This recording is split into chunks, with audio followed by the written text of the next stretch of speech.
오늘은 제자의 길 세 번째 시간으로 제자의 세계관 그렇게 타이틀을 달았는데요. 첫 시간에는 왜 제자냐, 제자 뭐 그냥 믿는 사람으로 혹은 신도로 살아가지 않고 제자가 되어야 하는 이유를 말씀드렸고요. 또 두 번째 시간에는 예수님이야말로 우리가 진정한 스승으로 어, 따라야 할 분이라고 하는 그런 얘기를 나눴는데요. 그러면 이제 앞으로는 그러면 제자의 세계관이 어떻고 제자는 어떤 인생관으로 살아야 되고 뭐 그런 것들을 하나하나 이제 보려고 하는데 오늘 처음으로 세계관에 대한 얘기를 합니다. 세계관이라고 하는 것은 뭐 말을 이렇게 좀 어려운 말을 썼지만 어, 그 내용은 우리가 사는 이 세상을 보는 입장을 가리킵니다. 우리가 지금 살고 있는 세상이 어떤 세상이냐, 그러한 입장을 말하는데요. 오늘날 주류 대부분이 믿고 살고 있는 세계관은 유물론적인 세계관입니다. materialistic worldview라 그렇게 얘기할 수 있죠. 모든 게 물질이다. 영적인 것, 뭐 이런 얘기 하는데 그런 건 다, 그 사실이 아니고, 모든 것은 물질이다 하는 그런, 세계관이 오늘날 대부분의 사람들이 가지고 살아가는, 믿음이죠. 그래서 이 유물론적인 세계관에서 이런, 믿는 내용이 이런 거죠. 눈에 보이는 것이 전부다. 눈에 보이지 않는 것은 그건 없는 거지. 우리의 눈에 보이고 손에 만져지는 거 그것만이 가장 확실한 거다. 이제 그런 생각이고요. 두 번째는 모든 것은 우연의 산물이다. 신이 존재하지 않고 또 우리 생명도 그렇고 우주도 그렇고 인간도 그렇고 어떤 목적과 의미를 갖고 창조된 것이 아니라 그냥 우연히 생겨난 것이라. 그렇기 때문에 존재론적인 의미와 목적이 없다고 생각을 합니다. 어, 인간이 뭐냐? 인간의 생명에 어떤 의미가 있느냐? 인생에 어떤 목적이 있느냐? 혹은 이 인류 역사에 어떤 의미가 있느냐? 인류 역사가 향해 가는 어떤 목적이 있느냐? 없다는 거죠. 우연히 발생해서 그래서 그 진화되어 왔고 그리고 이것이 앞으로 어떻게 될지는 알 수 없는 그런 거라는 거죠. 어, 그렇기 때문에 영원한 것은 없고 절대적인 것도 없다. 그렇게 얘기를 합니다. 바로 이런 현대인들의 유물론적인 세계관이 알고 보면 지금 이렇게 보면 느끼겠지만 불교적인 세계관과 상당히 비슷합니다. 사실 불교는 신을 믿는 종교가 아니거든요. 불교에서 말하는 연기론, 어, 모든 존재가 왜 생겼느냐, 그 연기론이라고 하는 것이 결국은 그 우연의 산물이라고 하는 거죠. 그리고 의미와 목적 같은 거 없다. 그러므로 그런 것에 대한 집착으로부터 깨어나서 모든 것은 다 변한다. 영원한 것은 없다. 절대적인 것도 없다. 모든 것은 그저 그 무심히 변할 뿐이다라고 생각하며 하고 살아야 된다고. 그러면 자유함을 얻는다. 이런 얘기를 하죠. 그래서 그 서양인들이 불교에 심취하는 사람들이 점점 많아지는 이유는 이 유물론적인 세계관과 불교적인 세계관이 상당히 일치하기 때문입니다. 그래서 이렇게 믿게 되면 선과 진리와 정의는 뭐냐?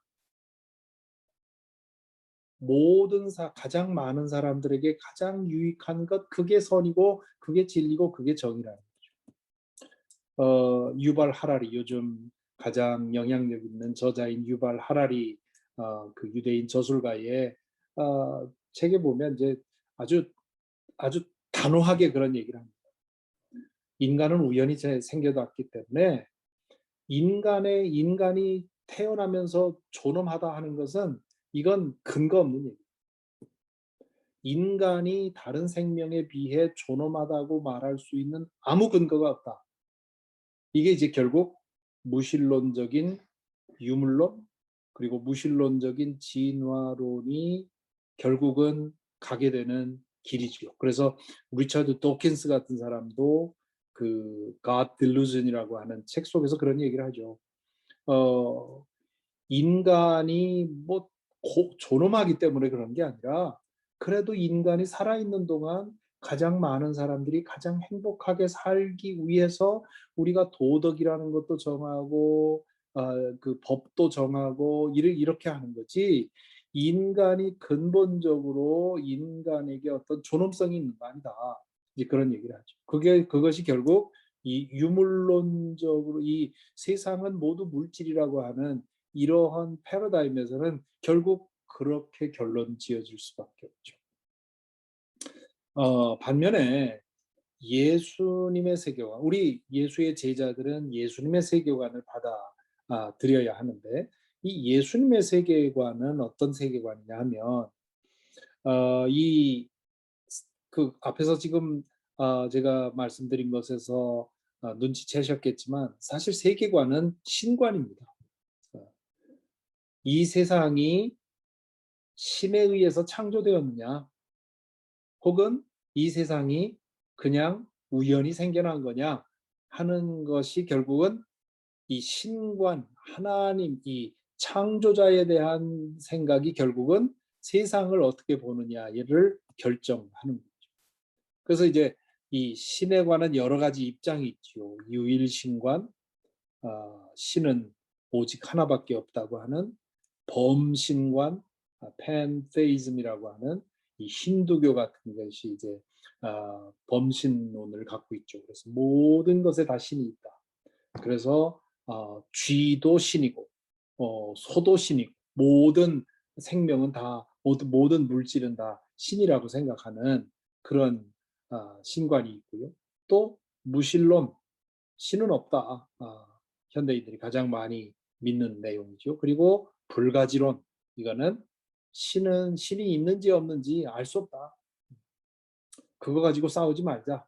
그렇게 생각하는 건데 예수님의 신관을 가장 그래도 근사하게 그 표현한 것이 팬엔테이즘이라고 하는 말이 사용이 됩니다. 이걸 우리말로 만유내재신관 그렇게 얘기를 하는데 이게 예수님의 신관을 정확히 말할 수는 없지만 그래도 상당히 가깝다는 거죠. 이 예수님의 세계관을 혹은 예수님의 신관을 가장 잘 요약한 말씀이 에베소서 4장 6절이라고 생각을 합니다. 하나님은 모든 것의 아버지시요 모든 것 위에 계시고 모든 것을 통하여 계시고 모든 것 안에 계시는 분. One God and Father of all, who is over all, through all, in all. 이 범신과는 뭡니까? In all만 얘기하기 때문에 문제죠. 그런데 우리의 창조주 하나님은 모든 것 위에 계시고 모든 것을 통하여 계시고 모든 것 안에 계신다. 그래서 만유가 하나님 안에 하나님이 만유 안에 있는 이런 이런 믿음이 이제 예수님께서 우리에게 가르쳐 주신. 그래서 우리는 우주와 생명을 창조하셨고 운행하시며 완성하시는 분. 창조만 해놓고 멀리 떨어져서 지켜보는 과거에 그것을 시계공에 비유를 했죠. 창조자가 있긴 있는데 마치 시계를 만든 사람처럼 이 온 우주와 생명을 창조해놓고 딱 움직이게 해놓고 멀리 퇴각해서 지켜본다고 생각을 하는 거죠. 그런데 그것은 성경이 말하는 신론이 아닙니다. 온 우주를 창조하시고 운행하시고 완성하시는 분이 우리의 하나님입니다. 그것이 예수님이 이 세상을 보시는 눈이죠. 그래서 이 만유 내재 신관으로 보는 세상은 어떤 세상이냐면 눈에 보이는 것이 전부가 아니다. 모든 것은 신의 다스림 아래에 있다. 그리고 모든 존재에는 의미와 목적이 있다. 왜냐하면 창조자가 있기 때문에. 창조자가 없으면 의미도 없는 거죠. 그냥 우연히 생겨났기 때문에. 그리고 영원한 것이 있고 절대적인 것이 있다. 모든 것은 무상한 것이 아니다. 무상해 보이지만 그러나 그 무상한 흐름의 배후에 그 위에 그 안에 하나님의 뜻이 있다고 믿는 것이죠. 그래서 이러한 사실에 눈뜨고 이 사실을 믿고 이 믿음대로 살아가는 것이 제자의 세계관이에요. 그래서 예수의 제자는 시간 속에서 영혼을 살고 이 땅에서 하늘나라를 살고 육신 안에서 영혼을 보고 인간 속에서 하나님을 바라보며 사는 것, 이것이 우리 제자가 이 세상을 보는 눈입니다. 그러므로 우연이란 없는 거죠. 우연이라는 말은 하나님을 부정하는 사람들이 보는 그런 생각하는 것이죠. 우연의 일치라고. 그러나 우리는 모든 것은 우연해 보이는 일조차도 하나님의 섭리와 다스림 아래에 있다고 봅니다. 그것이 때때로 하나님을 믿기가 어렵게 만들죠. 왜냐하면 아주 비극적인 그런 일이 일어나면 오늘 또 새로 오신 분 신방을 했는데 그분께서 이제 그 아버님의 친구분이 한 20년 전에 손주를 보다가 손주를 보행기에 태워서 보았는데 돌봤는데 이 보행기를 탄 손주가 그냥 눈 깜빡할 사이에 지하실로 떨어져 가지고 2살도 안 된 아이가 목 이하에 완전히 그 마비가 돼 가지고 그렇게 산다는 거예요. 그래서 그 아버지 친구 그 손주를 돌보다가 그렇게 된 그 아버지가 매일 술에 취해서 견디지 못하니까 그런 비극적인 사건이 일어나게 되면 우리는 이것도 하나님의 다스림 아래에 있느냐 이런 질문 하지 않을 수가 없죠. 또 뭐 거대한 쓰나미라든가 혹은 어떤 자연재해로 인해서 아주 무고하게 사람이 죽어나갈 때 그럴 때 보면 이게 정말 하나님이 계신가 그런 질문을 하게 되죠. 그러니까 앞에서 본 이 무신론적인 세계관으로 보면 아무 문제가 없는 겁니다. 참 아프지만 팔자고 운명이고 어쩔 수 없이 뭐 이것이 내 팔자인데 어떡하느냐 이렇게 되면 아무 문제가 없는데 우리는 그것이 하나님의 다스림 아래에 있다고 보기 때문에 그렇기 때문에 도대체 왜 이러시냐 이런 질문을 하죠. 그래서 때때로 그것이 해명하기가 어려운 또는 설명하기가 어려운 그런 순간이 있어요. 그렇지만 더 많은 경우에는 정말 하나님의 다스림을 믿고 살아가다 보면 매일매일 일어나는 일들 속에서 그 신비함을 발견하게 되고 그리고 감사하게 되고 이제 그렇게 되는 거죠.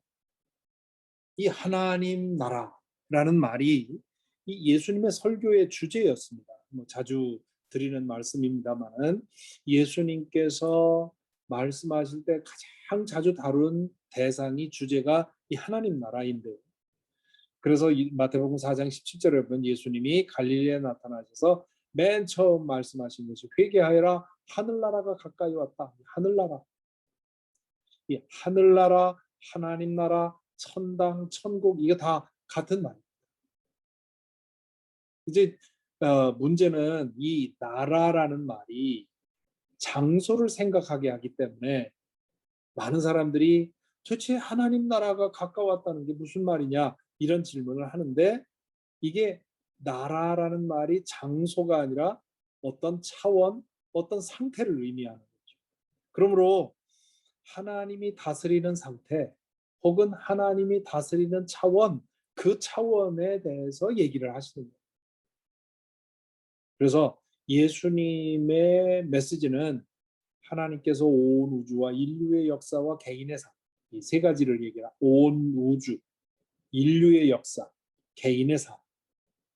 이 세 가지를 다 다스리고 계시다는 사실을 인정하고 그것에 눈뜨고 그리고 그분과 함께 살라고 하는 것이 예수님의 가르침이었습니다. 그래서 이 예수님의 말씀을 보면 하나님 나라에 대한 비유들이 많이 나오죠. 특별히 두 가지 비유를 말씀을 드리는데요.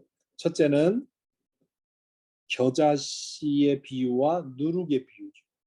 겨자씨는 당시에 사람들이 흔히 볼 수 있는 씨앗 중에 가장 작은 씨앗인데 그 씨앗을 심으니까 나무처럼 그 크게 성장을 하고 새들이 거기에 깃들었다.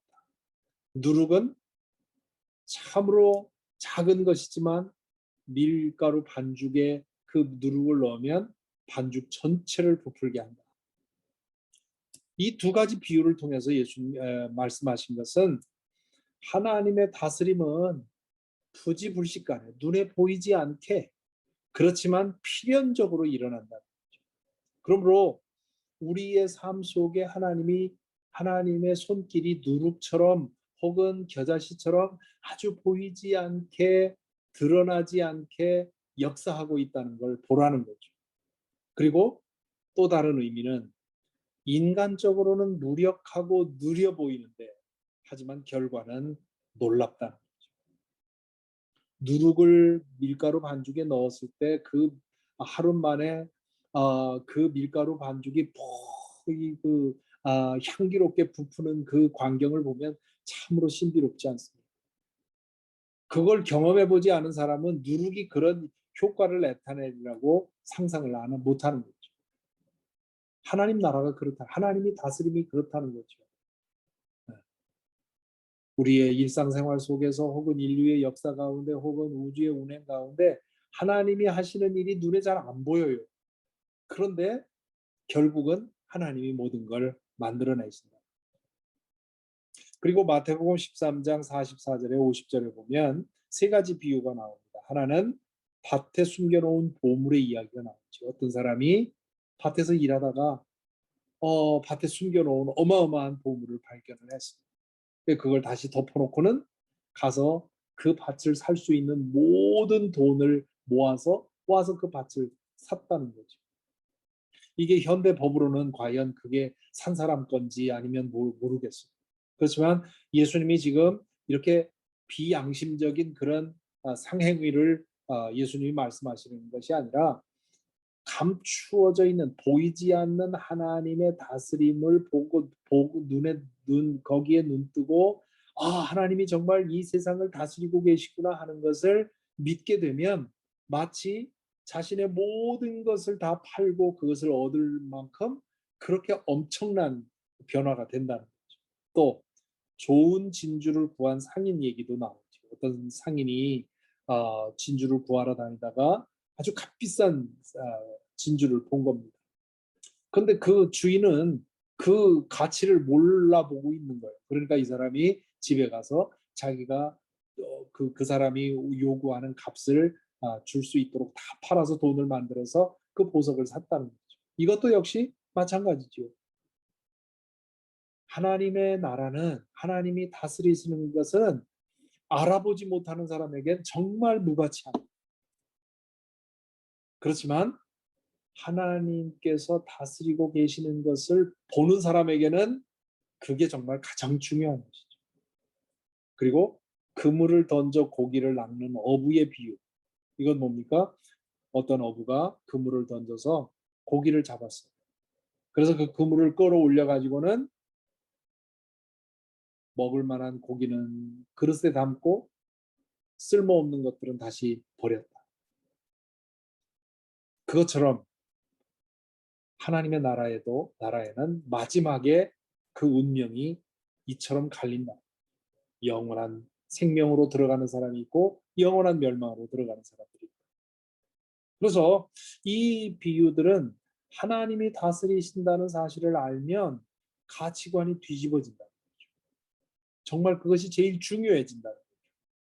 그리고 모든 것을 희생하고라도 찾아야 할 대상이 하나님이 다스리신다는 사실을 알아보는, 그리고 그것을 알아보게 되면 마지막에 운명이 갈립니다.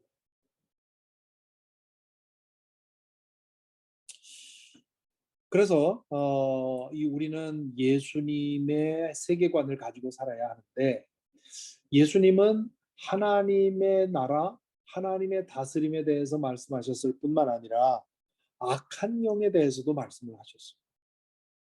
이 영적 세계에 악한 세력도 있다는 거죠. 그 악한 세력을 성경에서는 사탄, 악마, 마귀, 바알세불 이런 말을 씁니다. 이거는 악한 영적 세력의 우두머리를 말하고요. 이 우두머리의 지시를 받아서 우리 한 사람 한 사람에게 직접 영향을 미치는 존재가 이 악한 영, 이 귀신이라고도 번역을 하는데, 저는 주로 악한 영이라고 는 말을 사용을 합니다. 귀신이라는 말은 자꾸 동화나 이런 신화를 생각하게 만들기 때문에. 이 사탄 그리고 악한 영은 어떤 존재냐 하면, 예수님은 그것을 요한복음 8장 44절에 보면 거짓의 아비, 속이는 자라고 얘기를 하십니다. 예수님은 이 사탄을 결박하셨어요. 그게 성경의 복음서에 보면 나오죠. 그렇기 때문에 예수님의 권세 아래에 있는 사람에게 악한 영은 영향력을 발휘하지 못합니다. 다만 악한 영은 우리를 속이고 유혹해서 우리 발로 예수 그리스도를 스스로 떠나게 만들려고 호시탐탐 노립니다. 그러므로 우리는 이 성경을 읽으면서 이 악한 영, 사탄, 마귀 이런 얘기가 나올 때 그것을 저거는 2000년 전에 과학적인 세계관을 알지 못하던 사람들이 쓴 말이다, 이렇게 생각해서는 안 되는 거죠.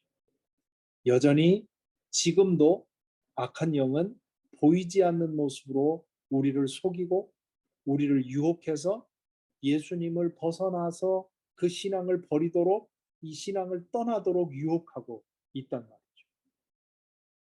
그렇지만 성령의 다스림 아래에 있는 사람에게 사탄은 그 이상은 할 수가 없습니다.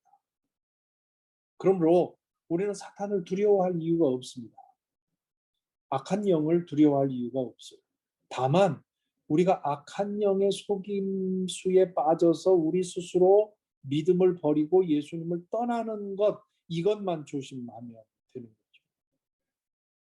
그러므로 이 귀신 들린 사람들이 있지 않습니까? 가끔 그 귀신 들린 사람들을 치료한 사람들의 얘기를 들어보면 정신 분열증에 걸린 사람하고 귀신 들린 사람하고 어떻게 구분하느냐? 그 사람의 눈을 똑바로 보고 그 사람에게 따라서 하라고 한다는 거죠. 나는 하나님의 자녀고 예수 그리스도의 구원을 받은 사람이다. 나는 예수님의 사랑받는 존재다. 이 말을 따라서 해보라고 한다는 거죠. 그러면 정신분열증이나 일반 이런 그, 그, 어, 그런 심리적인 질병을 앓는 사람들은 아무 문제 없이 따라 한다는 거죠. 그런데 귀신 들린 사람들은 그 말을 하면 발작을 하면서 거부합니다. 그리고 그런 얘기는 많이 들리는, 많이들 얘기를 하는데, 무당이, 신들린 무당이 그 칼날 위에서 춤을 추려고 막 이제 신을 부를 때 그 자리에 예수 믿는 사람 한 사람만 있어도 신이 안 내립니다. 그래서 이상하게 신이 안 내릴 때 그 무당들이 이 중에 믿는 사람이 있냐, 가라, 그렇게 얘기를 한다. 그건 너 믿음이 아주 좋은 사람이 있을 때만이 아니라 그냥 그냥 보통 그저 믿는 사람도 그렇다는 거죠. 그러니까 이 성령의 다스림을 사탄은 어찌할 수가 없어요. 이 성령의 다스림 아래 있는 사람. 그러므로 우리 믿는 사람들은 악한 영을 두려워해서는 안 됩니다. 때때로 심리적으로 이렇게 위축되거나 쫓길 때 그런 두려움을 갖는 사람들이 있거든요. 근데 그거는 이 영적 원리를 모르기 때문에 그래요. 예수 그리스도의 이름 앞에서 악한 영은 힘을 쓰지 못합니다. 다만 이 악한 영은 계속 우리를 속여서 우리로 하여금 의심하게 하고 질문 갖게 하고 또 부정적인 생각 갖게 해서 예수님을 떠나게 만듭니다. 이것이 이제 우리가 이 영적 세계를 얘기할 때 악한 영의 존재를 꼭 기억해야 되는 이유입니다. 그러므로 나는 제자인가? 제자로서의 세계관을 가지고 살아있는지를 확인하기 위해서 우리는 이런 질문을 해볼 필요가 있습니다. 눈에 보이지 않는 하나님의 섭리와 다스림을 나는 인정하는 것. 예수의 제자라면 내가 예수님을 스승으로 믿고 예수님이 가르치시고 예수님이 가신 길을 따라가는 사람이라면 이 보이지 않는 하나님의 섭리와 다스림을 인정할 수 있어요. 그래서 나에게 일어나는 일들을 통해서 하나님이 무슨 말씀을 하시는지를 보고 또 내가 어떤 일을 결정할 때 하나님의 뜻을 찾고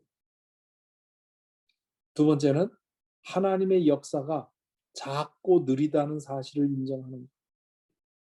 작고 느리다. 이 말은 무슨 말이냐면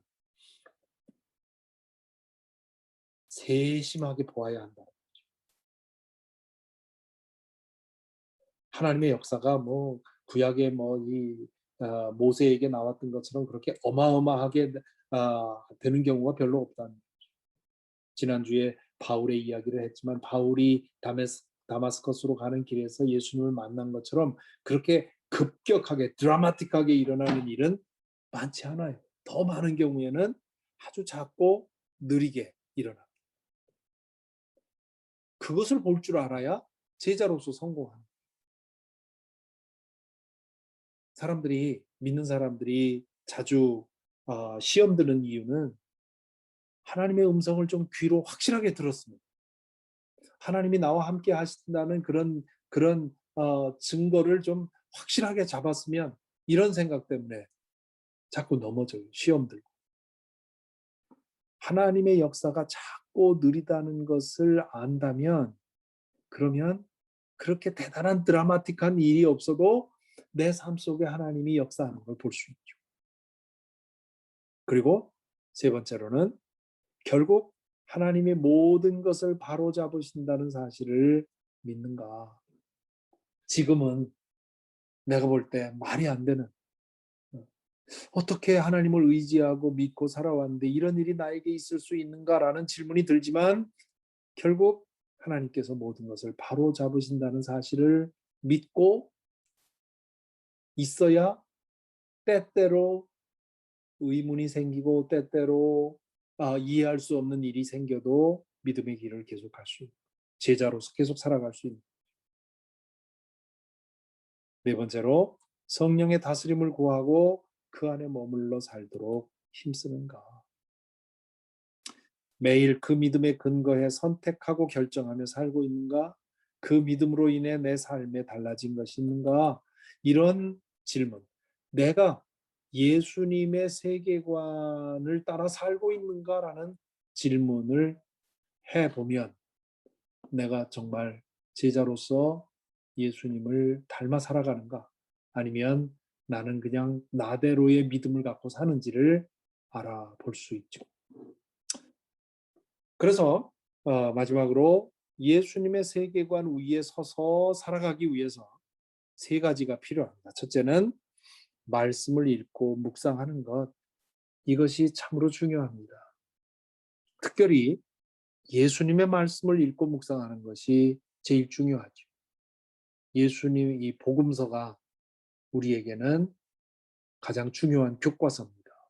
그리고 신약 성경이 교과서. 구약 성경은 참고서로 우리가 읽고 있는 건데 이 성경 말씀을 묵상하면서 하나님의 다스림에 익숙해지는 것. 요즘 사무엘상 읽으면서 하나님의 그 역사하심에 대해서 그리고 그런 하나님의 섭리에 대해서 사람들이 반응하는 이런 모습 이런 걸 통해서 우리 자신을 돌아보고 그러면서 우리는 하나님이 역사하시고 하나님이 다스리는 이 세상에서 예수의 제자로서 살아가기 위해 힘쓰는 거죠. 두 번째는 기도와 예배와 찬양과 묵상을 통해서 하나님의 손길을 경험하는 것. 하나님의 역사는 지금도 계속되고 있죠. 그분의 손길을 경험하고 그분의 음성을 듣는 것이 중요합니다. 그것은 성경에는 성경 말씀을 읽고 묵상하는 것은 과거에 이랬었구나 하는 것을 배우는 것.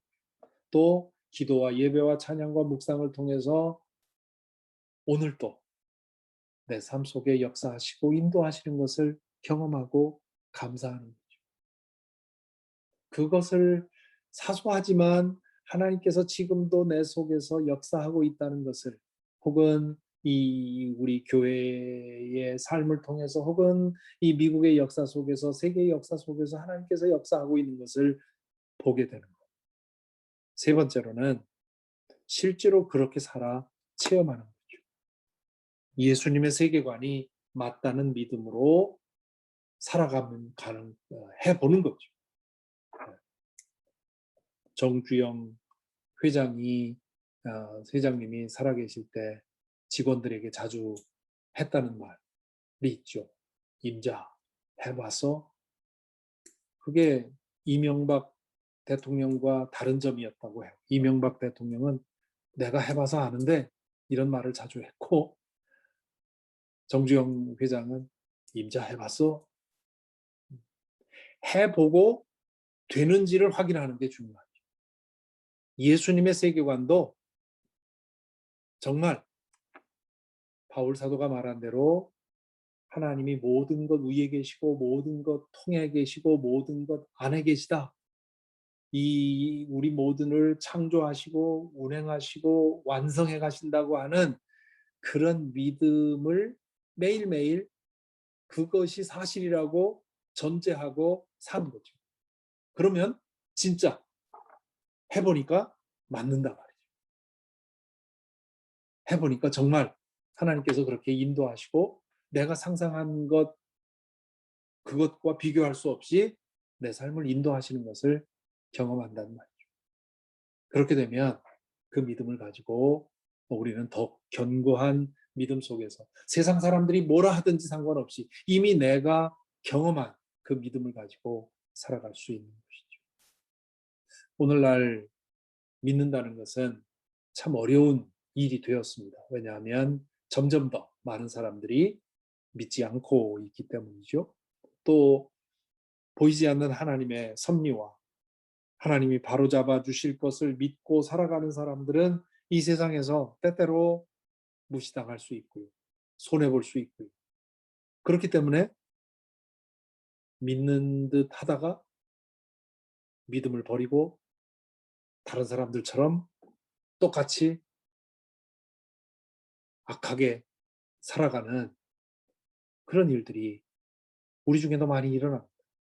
시편 73편에 보면 하나님을 믿고 신실하게 살던 사람이 악한 사람들이 잘 되는 걸 보고는 미끄러질 뻔했다. 그렇게 얘기를 하죠. 오늘날 그렇게 미끄러지는 사람들이 얼마나 많은지 모릅니다. 우리가 예수님을 믿었다면 예수님이 눈뜨라고 했던 그 세상, 영원한 세상, 하나님이 다스리는 세상, 그 세상을 보고 믿고 그리고 하나님이 우리 가운데 역사하시고 우리를 완성해 가시고 인도하신다는 사실을 믿고 하나님의 뜻을 따라 살아가는 것. 이게 제자가 사는 방법 중에 하나입니다. 그래서 제자로서의 세계관을 가지고 살아가고 있는지 우리 자신을 돌아보는 시간이 되기를 바랍니다.